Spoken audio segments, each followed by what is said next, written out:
Happy 2025, everybody. Welcome back to the Nick Gundy Experience YouTube channel.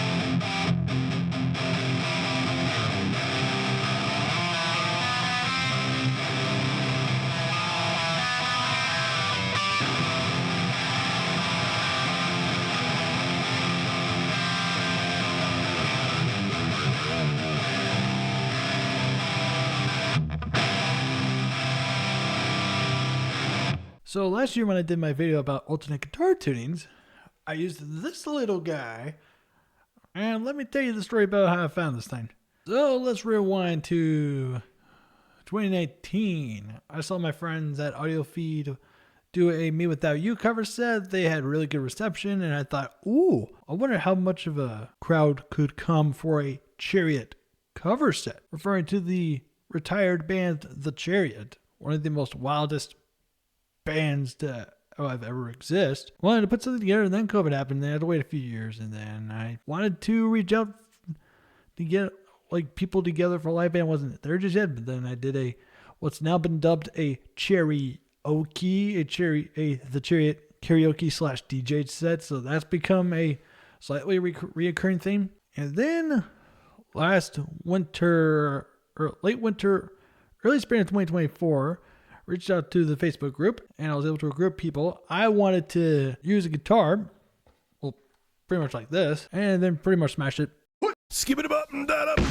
So that meant I needed to go hunting for something super cheap and something I won't feel bad about destroying, pretty much. So then we fast forward to April of 2024. One of the people in my parish posted his friend was having a garage sale out of town, but not just any garage sale, a music gear related garage sale. So plenty of guitars like this and a mixer, and I even got a mini mixer, same sale, and maybe a few other things. There was a Squire Strat on the wall and a few different first act guitars. So the Squire Stratocaster, I did want to get, and then someone grabbed it off, so I was like, okay. And then I see a corner, and then there was a corner of like junk, and it was just like, pay whatever you have. And that's when I saw this, first as this.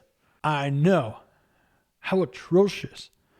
It was cool, but atrocious. So I bought that. Also, this was also on World Record Store Day, so I did go to another town over to go to the record store for said record store day. And then the work began after Pascha, which is Orthodox Easter, finding a couple of videos about how to find some different articles and videos of how to remove the excess paint, just like make it as flat as I can. And there was this guy that used graffiti spray paint, and I picked my closest favorite shade of blue that I found on the internet, and then picking out that, and then getting some extra hardware stuff from my music store, wrapped the neck up in paint tape, and did all things. So did all things. I protected a couple of different places that I know I did not want spray painted over. And I did not have anything to hang it on the wall. Thankfully, on the days that I spray painted and let dry overnight outside, thankfully it was clear skies most of the time, and I didn't have to worry about rain. So those days I used a matte clear coat finish, and then once that was fully dry and ready to dry, put it all together, took off the blue tape, put it on the hardware, and picked up the all famous Brought to My Guitar Store, where my guy put all the electronics together. I picked out the Seymour that Tom Dillon uses on his signature models, and like that was the pickup that was available in my store, so I thought this would be a good thing to try out, and wow, and here we are.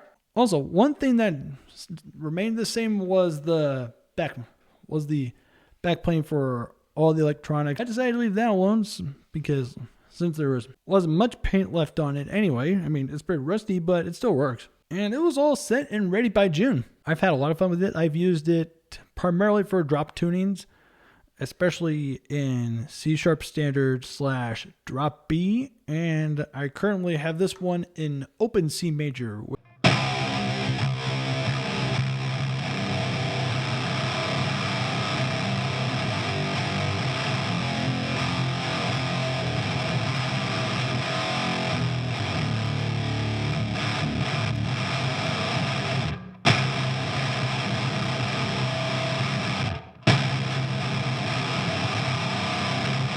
This thing is tiny and it is mighty. And by the way, before I forget, yes, 22.5-inch scale length, possibly rosewood or that other.